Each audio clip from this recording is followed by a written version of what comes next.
করলেন, ইয়া রাসূলুল্লাহ, একদিন ইতিকাফ করলেন, আমাদের থেকে যদি 3 সপ্তাহ দূরে জাহান্নাম সরে যায়, নবীজি ওই ভক্তদের দূরত্ব কত হবে? আমার সাল্লাল্লাহু আলাইহি ওয়াসাল্লাম তিনি সাহাবাদেরকে বলেছেন, ওয়াবার সাহাবায়ে ইয়া ভক্তর সমান হলো এই পৃথিবীর জমিন থেকে আকাশ পর্যন্ত যত দূর, এই দূরত্বকে আমার রাসূল ইয়া ভক্তর বলেছেন। অর্থাৎ আপনি যদি ইতিকাফ বসতে পারেন, ইতিকাফ করতে পারেন, নিজের জীবনের গুনাহগুলো আল্লাহ মাফ করে দিবে। আর জীবনে ইতিকাফ করার কারণে আপনি থেকে আর জাহান্নামের দূরত্ব হবে এই পৃথিবীর মতো 330টা পৃথিবী জোড়া দিলে যত দূরত্ব হবে আপনার থেকে জাহান্নাম কত দূরে থাকবে। আপনি যেখানে থাকবেন সেখান থেকে জাহান্নাম কত দূরে রাখবে। কারণ আল্লাহ বলবে, আমার এই বান্দা ইতিকাফ করেছিল, বললো সুবহানাল্লাহ। আমি আপনাকে রাজি খুশি করার জন্য কি করেছে? ইতিকাফ করেছে। আর ইতিকাফ যে করেছে, আমি তাকে আমি যে ঘোষণা আল্লাহ দিয়েছেন ওই ঘোষণা থেকে আল্লাহ পিছপা হবেন না। যদি আপনি আমি এখানে এমন কোনো ব্যক্তি নাই যার জীবনে পাপ নাই, কত বড় চেক কিনা, এমন কোনো ব্যক্তি নাই যার জীবনে মিথ্যা কোনো গুনাহ নাই, এমন কোনো ব্যক্তি নাই জগতের গুনাহ নাই, এমন কোনো ব্যক্তি নাই বড় গুনাহগুলো আমরা সবাই করে ফেলেছি, সুদ খেয়েছি। যদি বক্তব্য দেখছে সুদ, যদি বলে তাহলে সুদ খায় নাই, সকল প্রকার গুনার মধ্য দিয়ে আমরা বেঁচে আছি, ঠিক কিনা বলেন?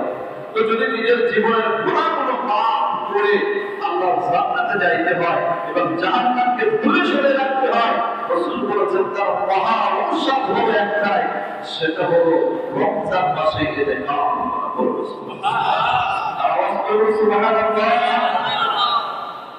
ওয়া সাহাবীরা এই রমজান মাসে ইতিকাফ করার কারণে আল্লাহ পাক দ্বিতীয় যে মর্যাদা দিবেন, দুই নম্বর যেই সম্মানিত করা হবে, আমি রাসূল বলতেছি আমার সেই উম্মত পৃথিবীর যে কোনো একটা মসজিদে যদি ইতিকাফ করে, সর্বপ্রথম ইতিকাফ করার নিয়ত করবে, ইতিকাফ করার ইচ্ছা পোষণ করবে খানায় যাওয়া, অর্থাৎ কাবা শরীফে যাইয়া আল্লাহর বাইরে আল্লাহর ঘরে যাইয়া ইবাদত করতে গিয়ে অর্থাৎ ইতিকাফ করার নিয়ত করবে।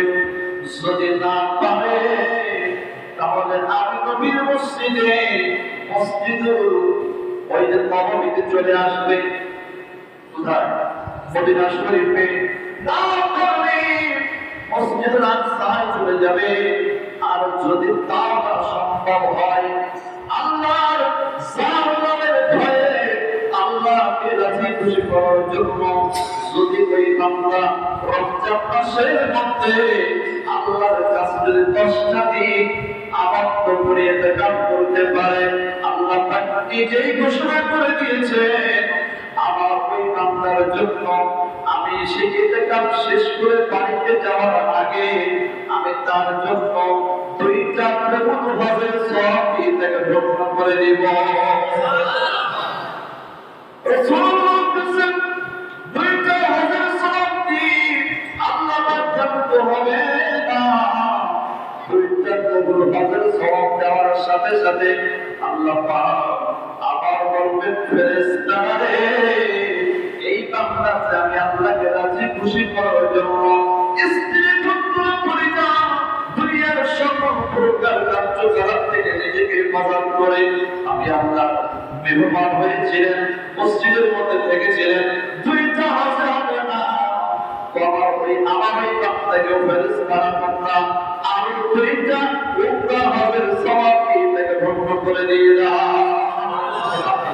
তাহলে কি 2টা হজ আপনি 2বার হজ করতে যাওয়ার সহজ তো অনেকের নাই, ঠিক না? বর্তমান সময় এই এলাকার মানুষের 2বার উঠে হজ করতে যাওয়া সামর্থ্য খুবই কম আছে, কথা বলা ঠিক কিনা? হ্যাঁ, একবার 7-8 লক্ষ টাকা খরচ করতে বড় আছে, 2বার 16 লাখ টাকা। আর যদি আপনি ওমরা করতে যান তাহলে প্রায় আপনার সব মিলাই 1.5 লক্ষ টাকা, 16 আর 1 পায়রা 19 লক্ষ টাকা খরচ করে ওমরা করে আসলে হজ করতে যাবে। এই হজ কবুল হইতেও পারে, না হইতে পারে। এই ওমরা কবুল হইতেও পারে, না হইতে পারে। কিন্তু রাসূল জানতে দিয়েছেন, রাসূল করিম সাল্লাল্লাহু আলাইহি ওয়াসাল্লাম সিল করে দিয়েছেন, যদি ইবাদত করতে পারো, মসজিদে অবস্থান করতে পারো, কবুল হজের সওয়াব এবং কবুল ওমরার সওয়াব তোমরা পেয়ে যাবে। বলুন সুবহানাল্লাহ। আওয়াজ করে বলুন সুবহানাল্লাহ। তাহলে প্রথম নাম্বার কি বললাম, যে তোমার থেকে জাহান্নামকে আল্লাহ অনেক দূরে সরিয়ে দিবে। দ্বিতীয় নাম্বার, যে মর্যাদা তুমি পাবা, তুমি ইতিকাফ করে ঈদের দিন বাড়িতে যাওয়ার আগে তোমার আল্লাহ হজের সওয়াব 2টা, ওমরার সওয়াব 2টা দিয়ে দিন। বলুন সুবহানাল্লাহ। যেটা তোমার বর্তমান বাজার মূল্যে 20 লক্ষ টাকা খরচ করলে তুমি সেটা গ্রামকে দিতে পারবা না, এই ওমরা করলে গ্রামকে হয়ে যাবে। সুবহানাল্লাহ। রাসূল সাল্লাল্লাহু আলাইহি ওয়াসাল্লাম সাহাবাদেরকে বলতেন, সাহাবিয়ারে,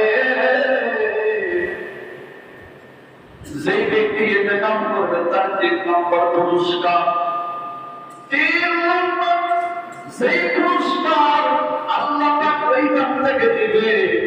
সেই 3 নম্বর পুরস্কারটা হলো, সেই পুরস্কার যদি কোনো ব্যক্তি 100 বছর, কয় বছর? 100 বছর। এবং বলেছি যদি 100 মাস একাধারে ইবাদত করতে পারে, তারপরেও 100 মাসের ইবাদত করতে এক জায়গায় করলেও ওই ইতিকাফ করতেওয়ালা ব্যক্তির একটা রাতের ইবাদত করতে সমান সে হতে পারবে না।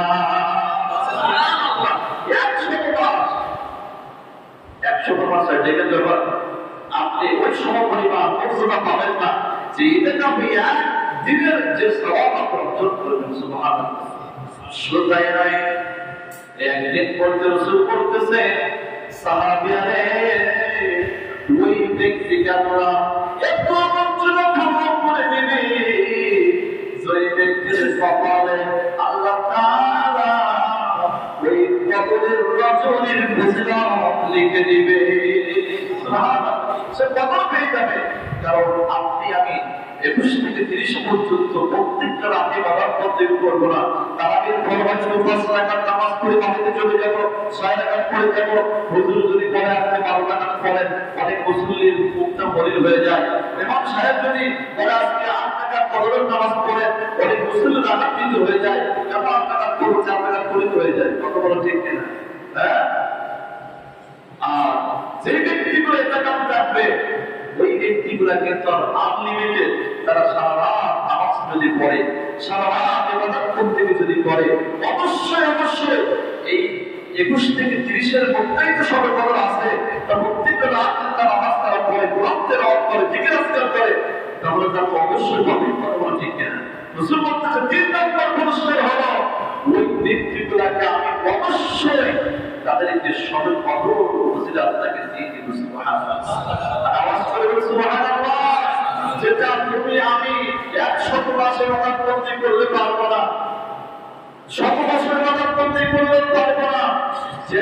যেগুলো পারবে ইতিকাফ করতে বড় মানুষগুলো বলুন সুবহানাল্লাহ। ইতিকাফের দাম আছে না নাই? কত বড় আছে না নাই? অনেক দাম, অনেক গুণ, অনেক মর্যাদা।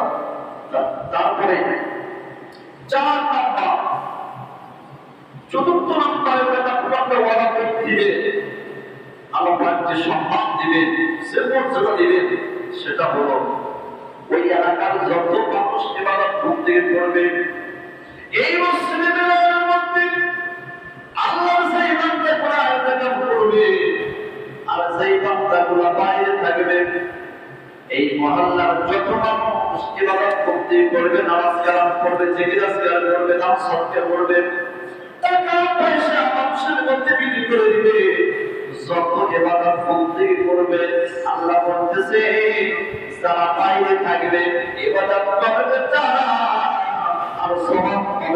মসজিদের মধ্যে অবস্থান করবে তারা সুবহানাল্লাহ যারা এখানে থাকবে ওই সুভাগ্যবান ব্যক্তিগুলা আমরা বাইরে থেকে যেভাবে কাজগুলো করবো, যেভাবে বাবাত্মক গুলো করবো, সেখান থেকে একটা পার্সেন্টেজ তারা পেয়ে যাবে। সুবহানাল্লাহ।